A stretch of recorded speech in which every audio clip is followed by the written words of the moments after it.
Dear students of Standard 7, I welcome you to your biology class.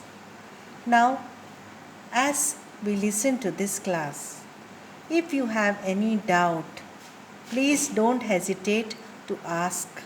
Okay, you can text me on my WhatsApp number, or you can send an audio message and tell me where you found it difficult, and I will explain to you once again. Okay, so please ask your doubts also. Now let us start with the first chapter in biology. Now what is that chapter? Chapter 1 is about plant and animal tissue. Okay, so we will try to understand what is the meaning of the word tissue. Okay, what are plant tissues and what are animal tissues. So now here, first we have to start with the organization of life. That means how are living beings made? All the living organisms, how are they made? Okay, so they all are composed of, all of us, it is about all of us. We are all organisms, isn't it? We are all living organisms. Now we know that our life has always started from one cell, isn't it?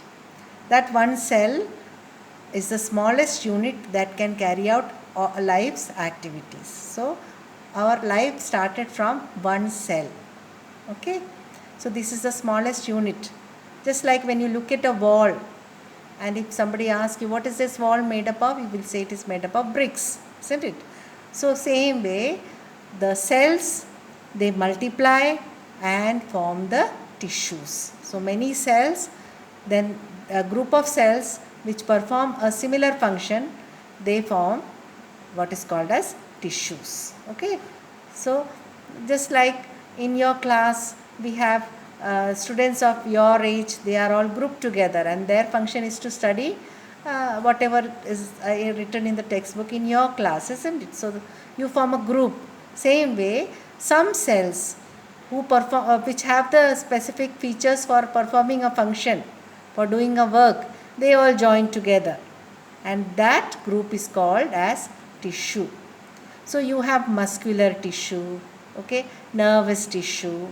So they all, muscular tissue has one function, that is contraction and relaxation, and nervous tissue has a function to carry on nerve sensations, nervous sensations. So that is how they are called tissues. Now the tissues, they come together in a group and form an organ.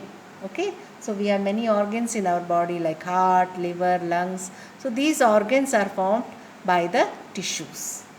Okay, then organs together, many organs together form the organ system. Okay, so many organs join together to form the organ system.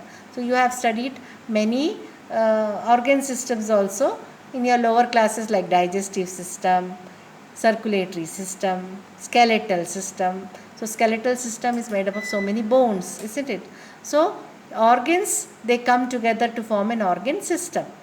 And then when many organ system, they are grouped together, it forms an organism. So what is an organism?